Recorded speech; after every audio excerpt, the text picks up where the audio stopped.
The morning mist clung to Maple Grove Estates like a soft filter on a real estate photo, every house polished to perfection, lawns clipped with surgical precision. I'm Nate, a 32-year-old freelance photographer with a knack for capturing life's fleeting moments and a passion for wrenching life back into old metal. My biggest win was sinking every spare dime into a modest two-story here, not for the cul-de-sac charm but for the oversized garage where my true love lived. A 1967 Chevy Camaro, midnight blue, pieced together from a rusty skeleton over 5 obsessive years. That car wasn't just a ride, it was my soul on wheels, a testament to grit, grease, and late-night tinkering sessions I documented on my YouTube channel, MidnightTales, for gearheads who got it. But in this cookie-cutter neighborhood, my pride and joy was about to spark a war with Karen, the HOA's self-anointed dictator, whose clipboard and bedazzled visor were her scepter and crown. To her, my Camaro wasn't art, it was a personal affront, and she was ready to call down the thunder to prove it.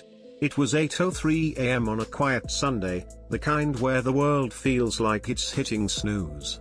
I pressed the garage door button, letting the cool morning air sweep over the Camaro's sleek curves as I polished its chrome to a mirror shine, a ritual I'd shared in a MidnightTales video that got a few thousand views from fellow car nuts. The door rumbled up, and the car gleamed like it was ready for its close-up. Then, a banshee wail sliced through the stillness. "That's my car. He stole it." Karen stood at the edge of my driveway, phone mashed against her ear, yoga pants and a glittery visor, screaming suburban warrior on a mission. "I'm calling the police," she shrieked, her voice sharp enough to crack glass. I stepped out, polishing rag in hand, my brain struggling to process.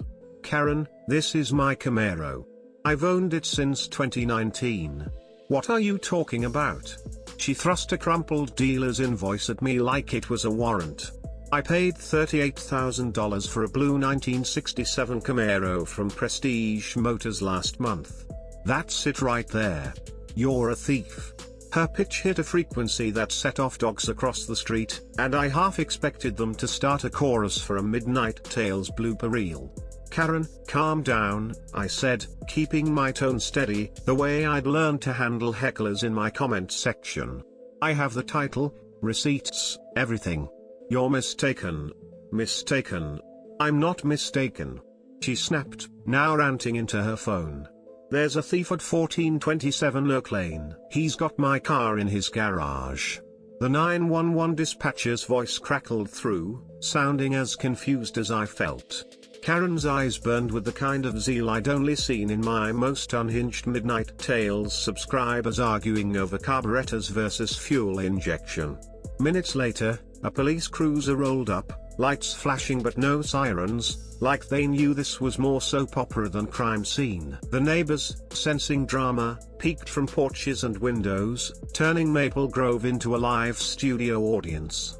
Officers Lopez, a seasoned cop with a salt and pepper mustache, and Jenkins, a rookie gripping a notepad like it was his lifeline, stepped out. Karen charged them, waving her invoice like a battle flag. "Arrest him. He stole my Camaro," she demanded, her voice echoing across the street. Lopez glanced at the car, then at me, his eyes saying he'd seen this kind of nonsense before. "Sir, your side of the story." I handed over my binder, a treasure trove I'd meticulously organized for moments like this: title, registration, restoration receipts, even time-stamped photos from the rebuild process I'd posted on MidnightTales to show the car's journey from junkyard to jewel. "This is my car, officers. I've owned it for years." Karen's confused. Lopez flipped through my documents, then compared them to her flimsy invoice. "Ma'am, your VIN doesn't match this car. Did you actually see the vehicle you bought?" Karen's face went from red to a shade of purple I'd only seen in bad lighting filters. "It's the same car. Blue 1967 Camaro. He swapped the plates," she insisted, pointing at my Camaro like it had personally insulted her. Jenkins, circling the car like a kid at a car show, shook his head. "Ma'am, these are classic cars. Lots of blue 67 Camaros out there. Your dealer might have sold you a different one, or nothing at all. He ran the VIN through their system, and it pinged back as mine, matching my title down to the letter. I couldn't resist a small jab, the kind I'd slip into a Midnight Tales voiceover for laughs. Karen, maybe call Prestige Motors before you dial 911 next time. She clutched her invoice, stammering, her empire of certainty crumbling. This is an HOA violation. Garages are for storage, not show cars. It's an eyesore. Her pivot was desperate, like a YouTuber switching niches when their views tank. Lopez wasn't buying it. "Mom," he said, his voice flat as a shop floor, "calling 911 for a civil dispute is a misuse of emergency services. You could be fined for this. Take it up with your HOA or the dealer." He turned to me, a flicker of admiration in his eyes. "Sweet ride, man. You showing it at the car show next weekend?" I grinned, the tension easing. "Yeah, it's on the MidnightTales channel if you want a sneak peek. Stop by the show." They nodded, gave Karen a stern warning to handle things civilly, and drove off. Karen stormed away, muttering about justice, while the neighbors, now a small crowd on their lawns, chuckled and dispersed, probably itching to post about it on the Maple Grove Facebook group. I thought that was the end of it.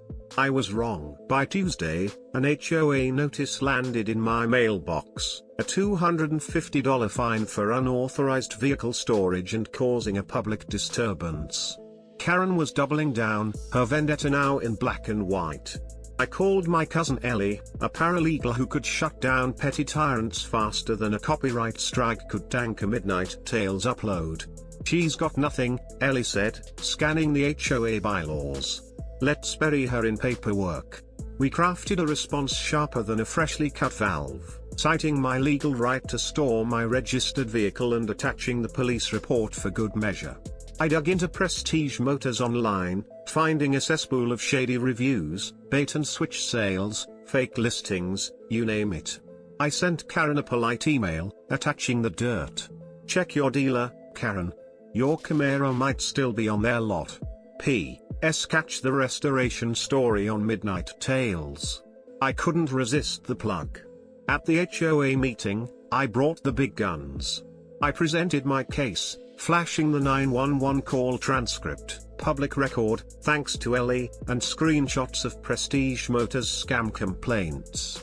The board, already weary of Karen's reign of terror, leaned in when a neighbor piped up about her trying to fine them for unapproved patio furniture. "Karen's abusing her position," I said, channeling the calm confidence of a Midnight Tales tutorial. "She called 911 over a mix-up she didn't bother to verify. That's not leadership. That's chaos." The room buzzed with agreement, the kind of energy you get when a community smells blood in the water. The board voted 6-1 to cancel my fine and strip Karen of her HOA enforcer status, demoting her to just another resident. She left the meeting in tears, her clipboard kingdom in ruins. Word around Maple Grove was that Prestige Motors had sold her a Camaro that never existed. She was still fighting for a refund, last I heard. I wasn't taking chances, though. I installed a smart lock on the garage and a security cam, streaming the feed to my phone for peace of mind. The Camaro. It stole the show at the car show, snagging People's Choice and racking up views on a Midnight Tales recap video I posted the next day. Maple Grove is quieter now, the morning mist undisturbed by Karen's shrieks. She avoids my street like it's cursed, and I'm back to my Sunday ritual, polishing my baby under the garage's soft light, no 911 calls on the horizon. Every buff of the chrome feels like a victory lap, and I'm already planning the next Midnight Tales episode to share the saga with my subscribers, who'll eat up the story of how a classic car outshined a suburban tyrant.